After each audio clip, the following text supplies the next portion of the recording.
Legal and social awareness के इस episode में आप सभी का बहुत बहुत स्वागत है। कैसे आप सब लोग? मैं करीम अहमद सिद्दीकी एडवोकेट फिर हाजिर हूं आपके बीच में एक और शानदार कानूनी जानकारी के साथ।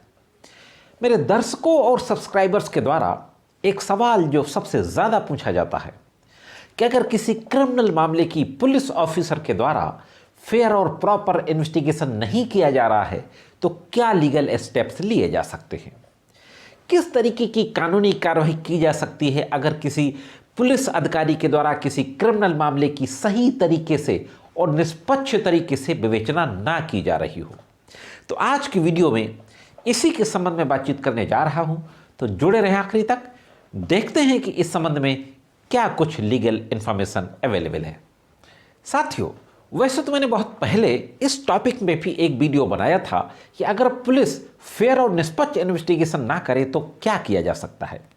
मैं उस वीडियो का लिंक भी डिस्क्रिप्शन में और आई बटन में दे दूंगा, आप देख सकते हैं। आज थोड़ा सा डिटेल में बातचीत करते हैं।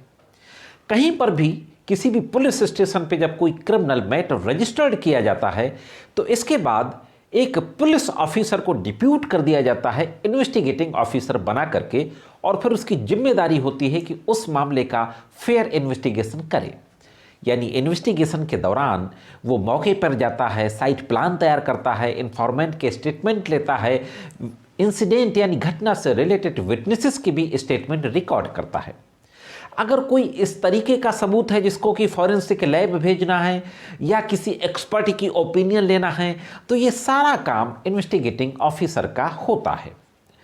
फेयर इन्वेस्टिगेशन, प्रॉपर और फेयर इन्वेस्टिगेशन ना सिर्फ इन्वेस्टिगेटिंग ऑफिसर की जिम्मेदारी है बल्कि अभियुक्त और वादी यानी इन्फॉर्मेंट और एक्यूज्ड दोनों लोगों का एक महत्वपूर्ण कानूनी अधिकार भी है। तो जो सवाल था कि अगर पुलिस अधिकारी प्रॉपर इन्वेस्टिगेशन नहीं कर रहा किसी क्रिमिनल मामले का तो क्या किया जा सकता है। दो चार बातें हैं मोटी मोटी जो मैं आपके सामने बताने जा रहा हूं। अगर आप इन्फॉर्मेंट हो या एक्यूज्ड हो, कोई क्रिमिनल मैटर रजिस्टर्ड हुआ और पुलिस सही ढंग से इन्वेस्टिगेशन नहीं कर रही, अगर जेन्युइन मैटर है, आप इन्फॉर्मेंट हैं, पुलिस कायदे से एविडेंस को कलेक्ट नहीं कर रही, तो आप पुलिस के सीनियर ऑफिसर्स को सबसे पहले एप्लीकेशन दे सकते हैं, मिलकर उनसे बात कर सकते हैं।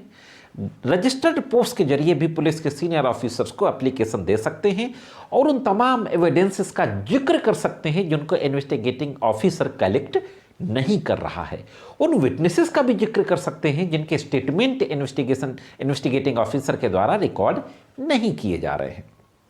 अगर आप अभियुक्त हैं और आपके खिलाफ कोई फर्जी मामला लगा दिया गया है तो भी आप अपने बेगुनाही के संबंध में तमाम अधिकारियों को वो तमाम फैक्ट्स लिखते हुए, एविडेंसेस का जिक्र करते हुए प्रार्थना पत्र दे सकते हैं। कई बार ऐसी सिचुएशन भी आती है कि हमने पुलिस के सीनियर ऑफिसर्स को भी एप्लीकेशन दे दी है, इसके बाद भी इन्वेस्टिगेटिंग ऑफिसर कुछ नहीं करता, तो क्या कोर्ट में कुछ किया जा सकता है? हाँ साथियों, सुप्रीम कोर्ट के आज मैं दो केस ला का जिक्र करने जा रहा हूं। एक सकेरी वासु वर्सेज स्टेट और दूसरा ललिता कुमारी वर्सेज स्टेट।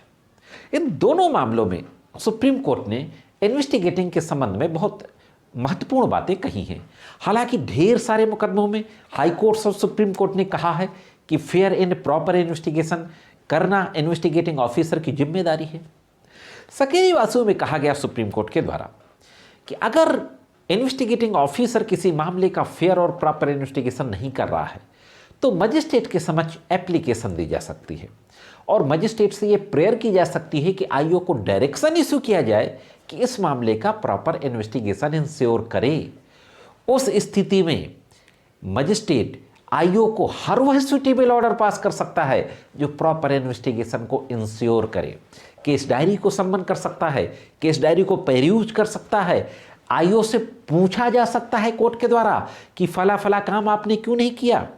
मसलन 164 का बयान अगर रिकॉर्ड होना है सीआरपीसी का तो वो रिकॉर्ड क्यों नहीं किया, बहुत लंबा समय हो गया, साइट प्लान नहीं बना, तो आईओ से सवाल किया जा सकता है।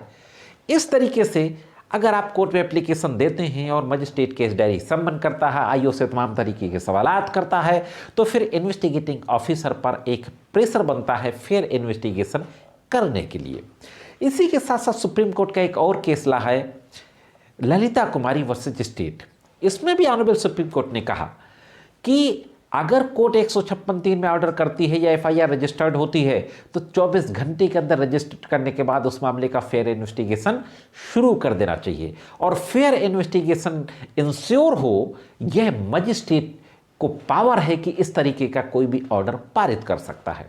इतना ही नहीं, यहां तक कहा गया सुप्रीम कोर्ट के द्वारा, सखीरी वासु में भी कहा गया था कि मजिस्ट्रेट किसी क्रिमिनल मामले में इन्वेस्टिगेशन की मॉनिटरिंग भी कर सकता है। और मॉनिटरिंग मजिस्ट्रेट कैसे करेगा?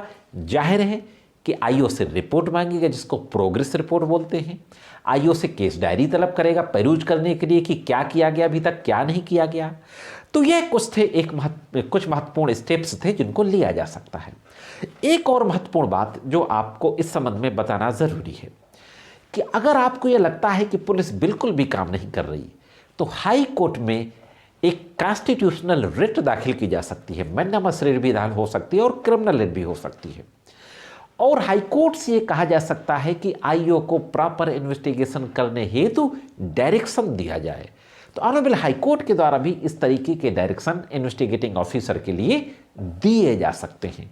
यह थी दोस्तों एक महत्वपूर्ण जानकारी जो अक्सर लोगों के डे टू डे लाइफ में काम आती है जब किसी के खिलाफ कोई क्रिमिनल मामला दर्ज हो जाता है या किसी व्यक्ति के द्वारा दर्ज कराया जाता है। मैं समझता हूँ कि जानकारी आपके जरूर काम आएगी।